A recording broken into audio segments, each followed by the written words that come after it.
So as Sharon Lynn said, I am Kimberly Bonham, and I am a supervisor with the Foster Family and Adoption Services team right here in Arlington, Virginia. So I work for a public service agency where we are state supervised and locally administered. So there are 134 counties in Virginia, and Arlington is one of them. And so I've been employed with my agency now for 17 years, and I've been in my current position since 2014. And we're small but mighty, and you'll see when you see my numbers what we're looking like in terms of our comparison to the rest of you guys who are really from some larger agencies. But I am focusing on teens and adoption, their ambivalence, preparation, and readiness.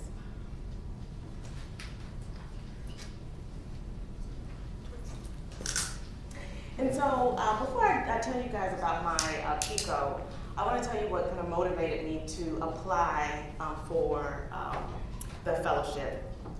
I was very concerned about the number of youth who were being referred to my team with the goal of adoption. We would go through sometimes extreme recruitment or child-specific recruitment. The youth would be matched with the family, and then they would change their minds.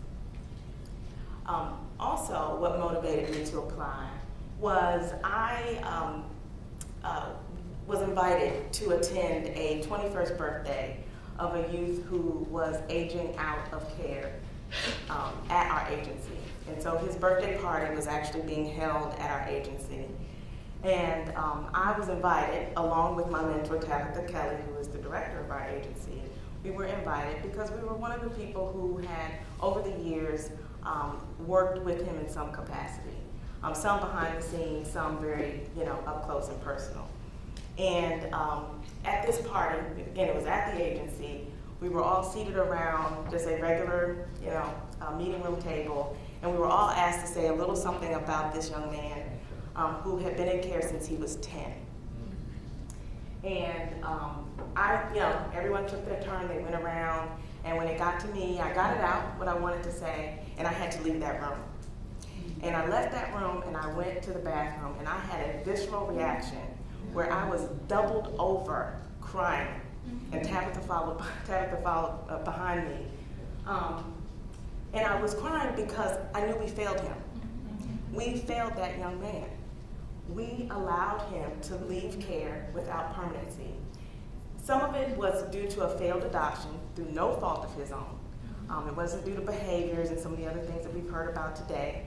It was due to a health issue with the parent that was going to adopt him. And then by the time he was 15, he decided he no longer wanted to be adopted. And so out of that, and of the other teens that have been referred to my unit, I developed this PICO, of course, and you all know, Sharon Lynn is all over this. I'll tell you later how my project changed a little bit along the way. But my PICO is that teens with the current or former goal of adoption provide information regarding the reasons for their ambivalence, perception, or lack of readiness for their permanency goal. This information can be used to develop group sessions to address the issues that may be contributing to their ambivalence. And so, before I really get started talking more about my action research project, I want to tell you all a little bit more about my agency so you have a picture of what we're dealing with. Our agency is small. We have only 80 children in care. And of those 80 children, there are 8% between the ages of 13 to 17 who have the goal of adoption. So right now, in July of 2019, that was 6 youth in that age range. And then all the youth with the goal of adoption was 20%, and that turns out to be about 16 kids who have the goal of adoption in all age ranges. Then wanted to make sure you all saw a little about the permanency goals, or the goals rather, for the kids in care, ages 13 to 20. And of course, independent living can only be a goal in Virginia for youth who are 18 and above, 18 and 20. Permanent foster care, I'll get into that a little bit later, but those are the youth ages 16 and above. We have the goal of permanent foster care, and of course, as I mentioned, adoption. And just again, so you have a snapshot of the youth who are 13 to 17, we have 24% of our youth who are in that age range, 13 to 17. And so in July of 2019, again, this gives you a little bit of the demographics of who had the goal of adoption at that time. And in Virginia, there are roughly 5,300 children in foster care in Virginia, and 1,700 of those have the goal of adoption. A little bit more, of the youth who currently have the goal, or at least in July, the goal of independent living, ages 18 to 20, 5 of those 15 youth previously had a goal of adoption. So somewhere along the line, they changed their minds. Also, 4 of the 7 youth, ages 16 to 17, with the goal of permanent foster care, previously had a goal of adoption. So again, with children with that goal, they also changed their minds for them. And what we figured out was that 56% of those youth were African American. 21% of the youth in the care of Arlington County with the goal of independent living, permanent foster care, or adoption are undocumented. One of the youth, the 6 youth that were on that other slide, is actually a youth who is with a family who wants to adopt her, but can't adopt her because they can't adopt her without adoption assistance, and her undocumented status makes her ineligible for it at this time. She's currently going through, or we're working hard with an agency named IUTA to have her become a permanent resident, but the process seems to be a little stalled. They said it's unprecedented to see it take this long, but there have been some changes, obviously, with the current administration around moving those through, and so therefore we're unable to have permanency achieved through adoption for that youth. So the research itself, the project, pretty much what I did is I selected a convenient sample, essentially, of about 15 youth who all either currently or had the goal of adoption. And you can see there yourself what the demographics look like of those youth who were selected to participate. I reached out to some of their either current or former workers. It turned out to be about 5 of their workers to get access to their information. And these are, again, youth who would be easily able to be reached by phone or email. They come to the agency, and obviously their worker visits them on a regular basis. And then I got 5 staff members, one of which was myself, to conduct the actual interviews. And so for planning, to really determine in several different ways what I was going to actually include in the interview questions, but then also just wondering if there were groups already out there. Was I going to be reinventing the wheel? Was there already a group out there that could that had demonstrated data and was meeting this need already for youth? So the family-bound curriculum was one.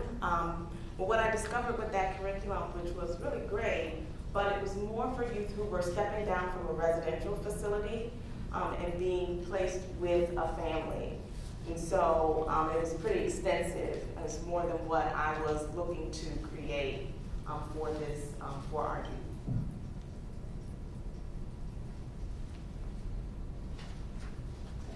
So the interview questions were in these topic areas: adult support, adoption perceptions, permanence, adoption concerns, birth family loyalty, and identity.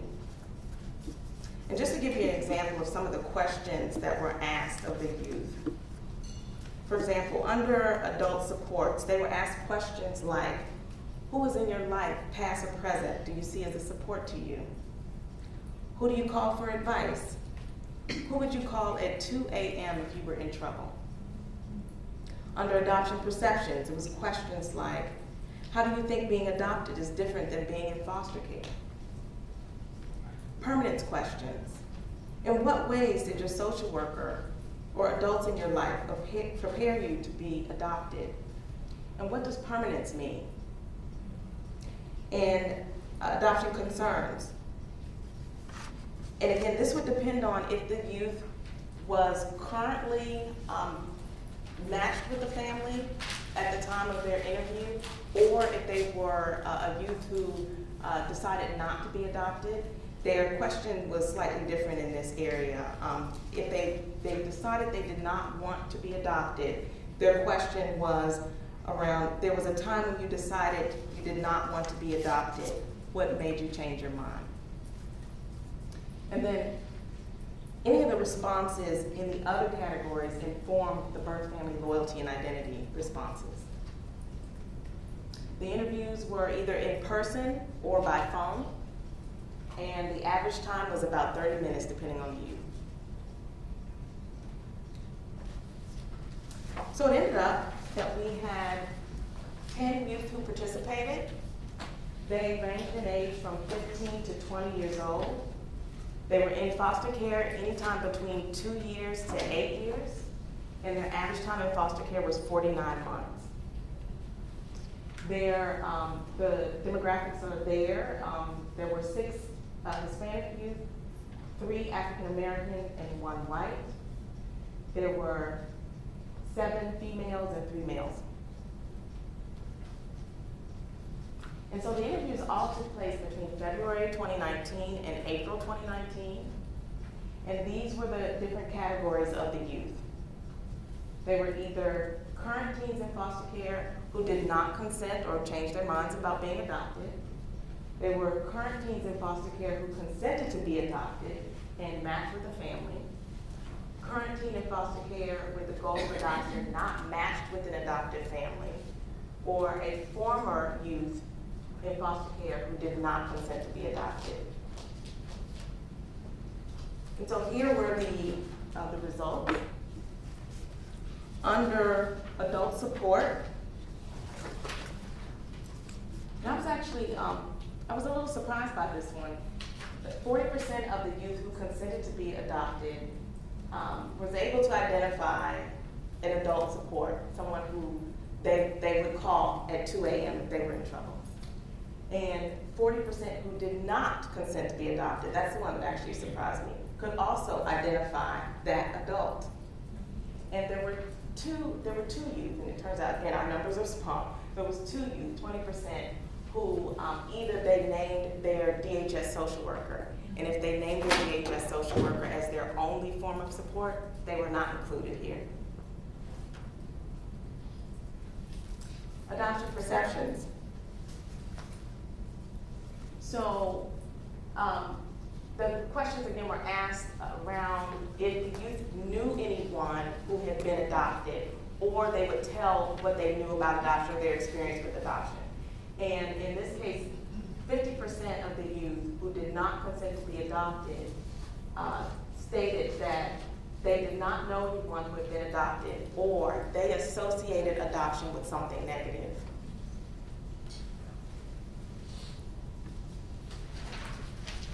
And so, of course, the other kids did not either did not associate adoption with something negative, or knew someone who had been adopted. Lack of information about what permanency means. And again, I was a little surprised by the youth who consented to be adopted. They were not aware. There were 40% who were not aware of what permanence meant. And there were 50% who did not consent to be adopted, who did not know what permanence meant, or had lack of information or misinformation. 10%, of the youth who consented to be adopted had unanswered questions or concerns about adoption. 40% who did not consent to be adopted had unanswered questions and concerns. birth family, loyalty, and identity. And of the youth who did not consent to be adopted, 40% mentioned issues around birth family, loyalty, and identity as the reason for their ambivalence. And so the implications that teen adoption, the teen opposition to their goal of adoption is grounded in grief, loss, birth family loyalties, and misinformation about, miseducation about permanency. That permanence is relational. Most of the teens, 8 out of 10, could name someone. These are the people we need to be looking at to adopt the teens. And most interesting is that the goal of adoption serves as a placeholder for teens over 14 who object to the termination of parental rights because they must consent to be adopted. And so what's happening, and some of this, and I'll go into that, I think it's the next slide. Some of this is happening because one, the workers and they're really using that time period as a placeholder for the kids. They know the kids have stated they don't want to be adopted, therefore they're not pursuing TPR. And so, thank you. And so during this time period, the kids are just, they have the goal of adoption on paper, but nothing's being done to educate them about that goal, to involve them in services that may match them with a family. It's just a placeholder. And so the impact of policy, the Preventing Sex Trafficking and Strengthening Families Act is the act that actually made the placeholder issue, put it in play. Because essentially it's saying that no youth under the age of 16 can have a goal of permanent foster care, or in some of your states it might just be APLA.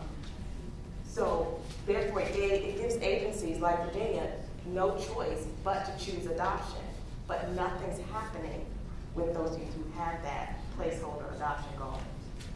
Also in Virginia, there was a audit, essentially, of our services, and unfortunately, we're not faring very well when it comes to youth leaving foster care. Our numbers are somewhere around 56% of the youth over the age of 12 between 2007 and 2018 left care without permanence. And that's compared to 25% of the national average. And then the post-adoption content and communication agreement hopefully is going to be helpful for youth who are ambivalent about adoption, because they actually have to now consent to host for PAPA, essentially, to have that birth family relationship. So knowing that there's something that's legally binding, hopefully can encourage some youth to want to be adopted, knowing they have contact with their birth family. And so then partnership. I reached out to Case with my results of my interviews with the teens. And Case, as I've heard many people, Brittany, Kelly, Tracy, have all talked about Case and the services that they provide. And so I reached out to them to see if they'd be willing to partner with us to develop this group. And I gave them the results of the interview. And as you've heard, Case, through their TAC program, they're on the California Evidence-Based Clearinghouse. And so I would consider, I'm hoping that this group that's been developed but not implemented yet will be promising practice. And so through my collaboration with Case, we came up with the group. The group would be 3 sessions only. The group would, the first group would cover for the youth past, present, and hope for the future. That would pretty much be the theme. But they're not just going to be in a group where people are sitting there and talking to them or lecturing to them. It's a very activity-based group. They're actually going to be playing a version of bingo. They'd be putting together a collage. And then this way they would see where there are things that are similar about each other and where the differences are. But they also will see that they're not alone with being a youth in foster care over the age of 13 with the goal of adoption. The second session, again, 3 hours only, would be identity and changing relationships, divided loyalties, grief and loss. Really kind of diving in there a little bit with them and trying to address some of those issues. And then youth engagement. The last session would actually be a panel where there would be youth who were adopted, youth who decided not to be adopted, and they would talk about their experience, and the youth would get a chance to ask them questions. So to try to move this forward, this was my actual initial PICO was around the group happening and doing a life scale of before and after. However, we ran into a few issues. As you can see, the group was scheduled to take place June 1st. We came up with a title that would be engaging, we hoped, to youth, adoption or not. And I did a 1-page referral form, try to make it easy on the workers. I reached out to my neighboring counties because we're small. The group needed to have a minimum of 7, a maximum of 10. So we had 4 kids ready to go to participate in the group. I needed my neighboring jurisdictions to refer their kids. I reached out to them via email, phone, I left voice messages, I spoke to some of my counterparts. Tabitha went to meetings and talked about this group. My direct supervisor, our child welfare bureau chief, went to regional meetings, talked about the group, took the flyer. I got no referrals. So, but I'll get into that in just a little bit, depending on how much time I have left. And so, of course, the group would not take the place of other readiness practices, and of course, it would not take the place of any of the support and work that we need to provide to the potential families or the foster families that are in place to adopt the kids. Some of the limitations and lessons learned were time. Of course, more time would have helped. Interagency participation. I really needed the agencies in the northern region to refer their kids. Funding. Tabitha actually secured some funding for me, so that wasn't an issue. And in the middle of all of this, I applied for the Adoption Incentive Grant and received it. So we had funding for this. Administrative practices and policies, of course, can unknowingly collide with the best practice for youth in care. And again, that's that sex trafficking piece and that placeholder issue that we find ourselves in now. Involvement and buy-in is needed. I need to do more than just have the conversations on the phones. I have to work the circuit. I need to go to the regional meetings. I need to present this information to them to help them have buy-in. And as I think back on when we started doing the interviews to inform the group, it would have been helpful if I had involved the agencies then so they could see some of their kids' responses in the actual interview results. And then, of course, legal status impacts permanency for our youth. I really feel that the program has helped me advance my understanding and skills in transformational leadership. I'm going to need those skills in order to get this group off the ground. I think people think it's a great idea, but to actually get people moving, the workers moving to fill out that referral and to send their kids, figure out that transportation to and from, I'm going to need to use those skills.